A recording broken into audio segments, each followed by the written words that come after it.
Thailand নামটি শুনলেই সঙ্গে সঙ্গে মাথায় চলে আসে পাতায়া বিচের কথা। ঘোরাঘুরি বেড়ানো তো শেষ, কোথায় শপিং করবেন সেটি আজকে আপনাদের দেখাবো। টার্মিনাল 21 পাতায়া শহরের সবচেয়ে বড় শপিং মল। এই শপিং মলের সামনে বাইরের পরিবেশটাও খুব চমৎকার। একটি আস্ত প্লেন দাঁড়িয়ে আছে, খুব বড়। তার পিছনের দিকে রয়েছে আরেকটি ছোট এরোপ্লেন। চলুন আমরা টার্মিনাল 21-এর ভিতরের দিকে দেখার চেষ্টা করি। ঢুকতেই রয়েছে এসকেলেটর উপরে ওঠার জন্য, আর ডান দিকে রয়েছে মানি এক্সচেঞ্জ।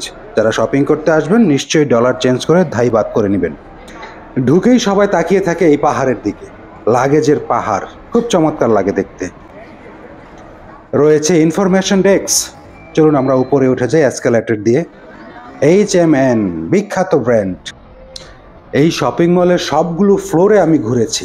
টোটাল 9টি ফ্লোর রয়েছে এই শপিং মলে, এবং সবগুলো ফ্লোরেই একটি মজার জিনিস হচ্ছে, কোনো ফ্লোর রয়েছে টোকিও জাপানের আদলে তৈরি করা, কোনোটা রয়েছে ইটালির ভেনিস শহরের মতো তৈরি করা, কোনোটি রয়েছে লন্ডন ব্রিজ দিয়ে তৈরি করা।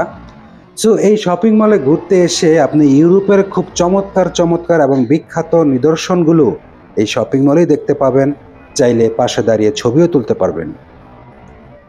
পৃথিবী বিখ্যাত সবগুলো ব্র্যান্ডের নিজস্ব শোরুম রয়েছে এই টার্মিনাল 21-এ। এটি কিন্তু একটি চেইন শপ, শুধু যে পাতায়ায় রয়েছে তা কিন্তু নয়। টার্মিনাল 21 রয়েছে পাতায়ায়, রয়েছে ব্যাংককে, রয়েছে ফুকেটে, এবং থাইল্যান্ডের ম্যাক্সিমাম বড় বড় শহরগুলোতে এক একটি করে ব্রাঞ্চ রয়েছে। এই টার্মিনাল 21 কিন্তু নিজস্ব ভবনে তৈরি করা। এত বড় শপিং মল আসলে ঘুরে দেখতেও পা ব্যথা করে। পা ব্যথা করলেও সমস্যা নেই, একটু পরপরই রয়েছে ম্যাসেজ চেয়ার।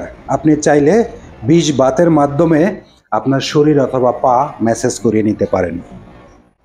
রয়েছে বিশাল বড় ফুড কোর্ট, এবং এই ফুড কোর্টগুলোতে শুধু যে এশিয়ান তা কিন্তু নয়।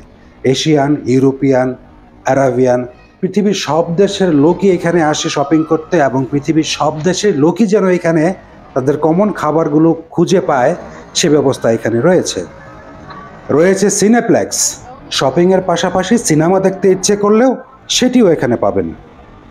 এই শপিং মলের গ্রাউন্ড ফ্লোরে রয়েছে বিশাল একটি খালি স্পেস।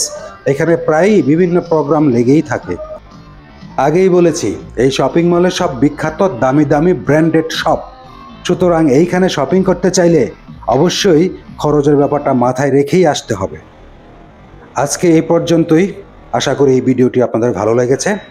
খুব শীঘ্রই দেখা হবে পরবর্তী কোনো একটি ভিডিও নিয়ে। সবাই দোয়া করবেন আমার জন্য। আল্লাহ হাফেজ।